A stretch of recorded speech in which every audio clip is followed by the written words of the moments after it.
This is STEMX, STEM exploration class with a STEM professional interview,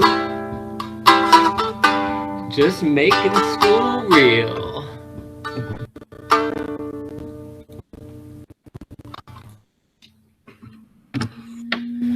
Welcome everybody, I'm Mr. Lieberman. So happy you're here with us for a STEM X interview with professionals. For this one, we've got Brenda and Gary White, which I'll introduce in a moment, and their son Logan here. This is going to be a pretty unique one that they've got a special treat planned for us today. Just want to say thanks to you all for watching this and figuring out how any kind of career in your future might involve STEM and maybe even be inspired to do something like this. So thanks. Now, Brenda and Gary and Logan, do you want to just quickly introduce yourselves and share what you do? Sure. My name's Gary White. My wife Brenda is holding the phone. This is my son Logan. We're the owners and operators of Tsunami Bat Company. So we make professional grade baseball bats and fish clubs and other odds and ends that turn on the lathe for people. And we ship nationwide. Wow. We're both retired Coast Guard. Okay. And so like you say professional bats made out of wood, we're talking like what the lefties would use, for example? Yeah, exactly. Lefties use my bats. Most of the Wilder team in Port Angeles uses my bats for wood bat tournaments and things like that. I'm not affiliated with the MLB yet because they require a pretty hefty licensing fee every year to allow the pros to use them. But you know, those are 5-year goals. Wow, fantastic, cool. So I can't wait to see this. What sort of science or technology or engineering or math do you guys use? And then the other part of that question is, how did you guys learn that? Well, most of the programs we use for bats, this is a computer. It's called a CNC lathe, which is computer numerically controlled. So it's based on G code. So it's got X, Y, Z axis. Mostly we use X and Y because it's just a 3-axis lathe. So we plug in coordinates on a computer based on a bat profile. We use digital calipers, and you got to measure each inch on a bat, and then we put it in this CAD program right here, and each dot is an increment based on the thickness from the calipers, and then we draw lines and we use arcs, and after that we save the program, and it loads on a thumb drive, and we're able to plug it in on the lathe, and it'll turn a bat in 3 minutes. Wow! So, where did you guys learn to do that? Well, I actually went to Pennsylvania where this lathe was made for 2 days of training on learn how to use it because I really wasn't too familiar with CNC machinery. But after a couple of days of training, it wasn't too hard to figure out. So it's mostly there's no geometry involved or anything like that. It's mostly like kind of carpentry construction math. It's inches, increments, dividing things by 2, getting radial axes, things like that. Wow. All right, so that's pretty neat. Yeah. Was there something that you want, anything interesting or compelling you might want to share for us? I'd say this isn't a business you want to do right out of high school. This is something you need money and funding for, because it takes it's like a kind of a startup. So we were able to save while we were in the military to be able to afford this business. So we don't necessarily have to sell bats to make a living. We have retirement checks, but other people do. So I'd say work on your career and getting some money before you kind of do a startup or entrepreneurship. Unless you just find something you're really good at, lucky at, and you can buy. Otherwise, marketing takes a pretty big hit. So if you want to make rent, you might want to find a real job first. And I think one of the big things is that Gary learned a lot of this when he was in the military as well, as far as the carpentry is concerned and the basic math. So I think that was a huge stepping stone for both of us with regard to our ability to do this, especially with his day-to-day woodworking with his job in the Coast Guard. Yeah, neat. So there's a lot of learning to be done outside of school. Yeah, you got to have a pretty good. You got to be passionate about it. You got to know what you're looking at. I've been a lifelong baseball player, a lifelong woodworker, and I kind of combined the two to get my kind of dream job after my life in the military. So here we are. This year was kind of tough with COVID. Baseball was canceled almost everywhere. So we didn't sell a whole lot of bats. It's just kind of supposed to be a breakout year, and it didn't really happen because, you know, the Port Angeles swim leagues canceled early. The lefties didn't have a season. College players didn't have a season, and if there's no baseball, there's no selling bats. So hopefully we'll do better next year. Right, right. So would you like to see us turn a bat? Yeah, are you kidding? That'd be awesome. Thank you. Well, let me show you. These are these are called billets. They're 37 inches long and about 2.7 inches round. I get them shipped in from the Northeast because it doesn't grow out here. So we got northern white ash, we have rock maple, and yellow birch. So I get my wood from a combination of places, either New York or Quebec, Canada, specifically for the birch in Quebec. That's birch. Comes in on big pallets. You got to weigh each one because the billets weigh anywhere from 80 ounces to 100. So you have to know what weight the correct billet is to get the correct weight of the bat. So if I use too heavy a billet, I'm going to get too heavy a bat. So there's some kind of trial and error when you figure it out, because I probably have about 70 different bat profiles, and they all weigh differently based on the size of the billet or the weight of the billet. So I don't change the size of the bat, I change the weight of the billet. So it wants a lighter bat or a heavier bat. Interesting. Yeah.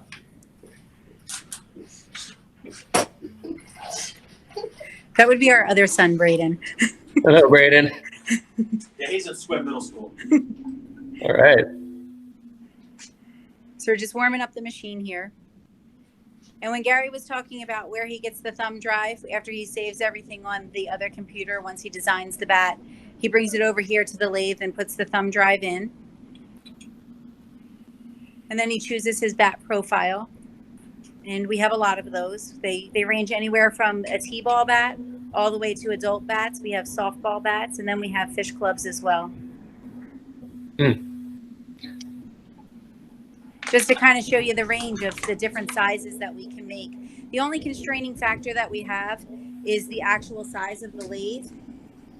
So between here, this point here, and this point here, that billet has to fit on that particular piece. Got it. But it's obviously enough to make a pretty long bat. Yeah. So here's the bats right here. Pretty all easy. of them. Okay.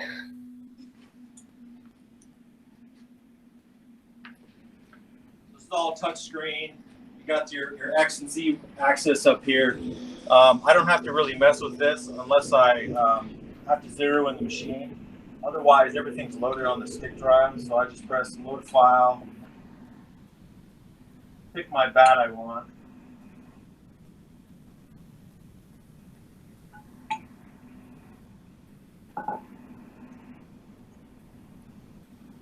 Open it. Now I'm going to send this 40 inches that way. So this is basic G code here. G0, Z40. And now this goes that way.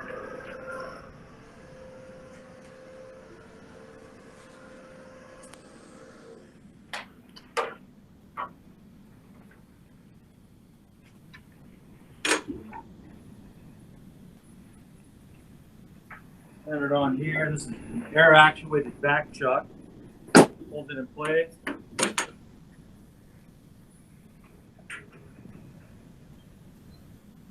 Now I'm going to turn on the dust collector. It's going to get a little noisy. This is going to be well worth it. Thank you. Okay, here we go.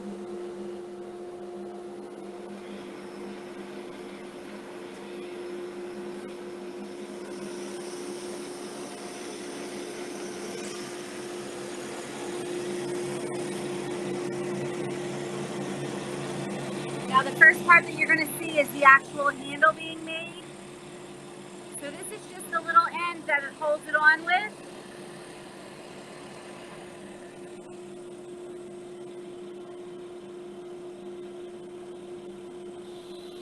And now it's cutting the handle.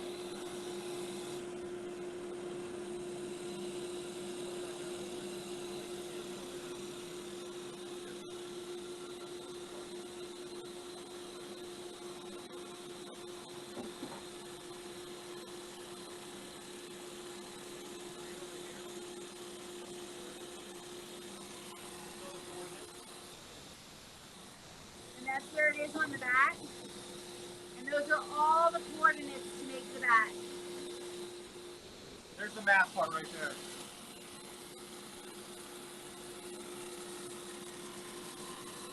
Look how far that handle's come already.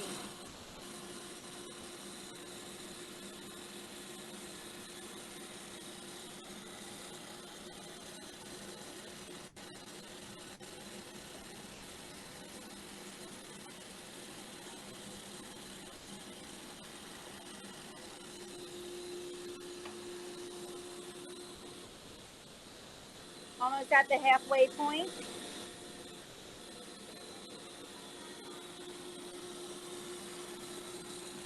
Starting to make the barrel up there.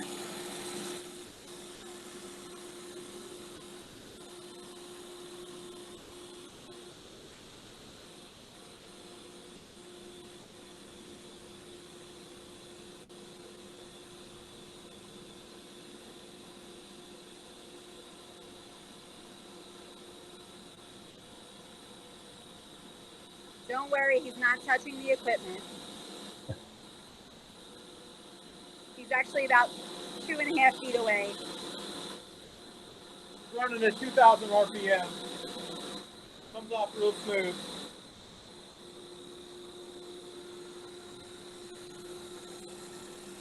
The dust collector is really important if you don't like the squeak.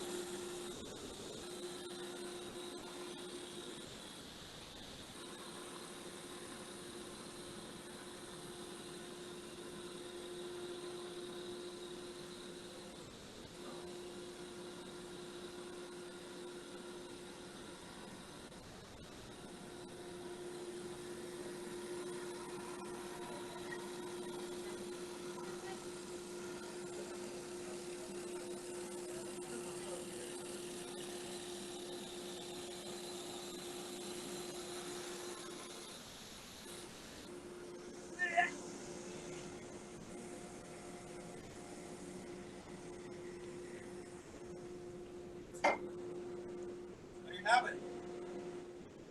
Wow.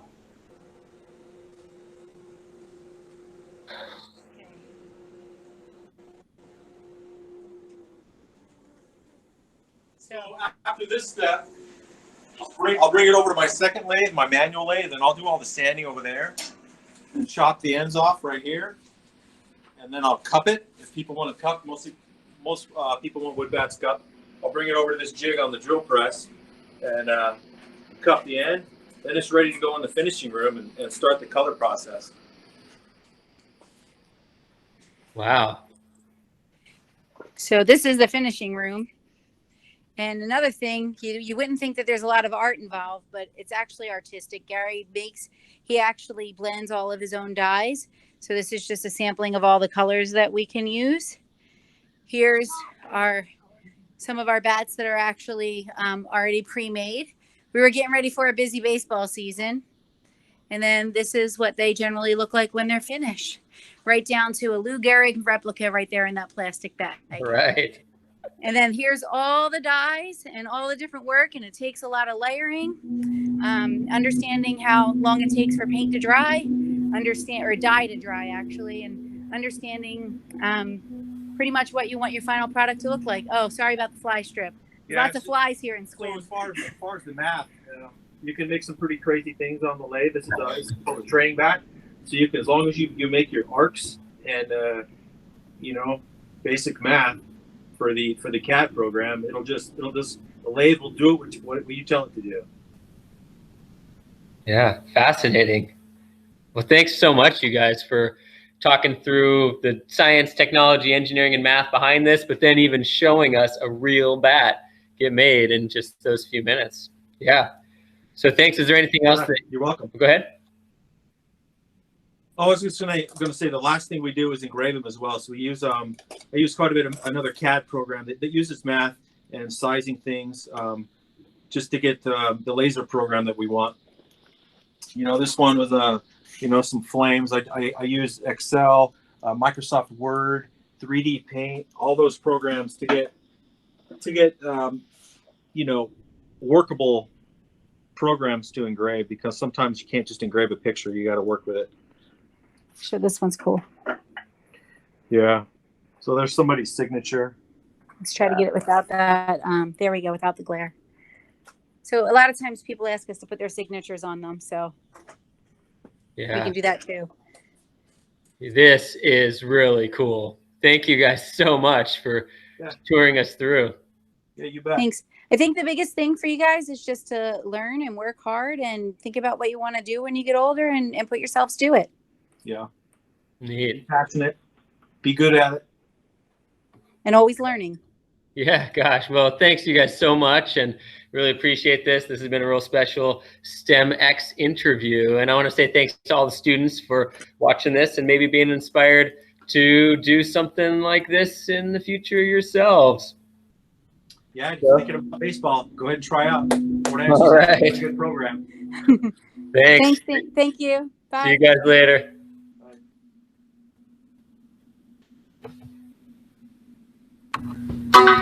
This is STEMX, STEM exploration class with a STEM professional interview, just making school real.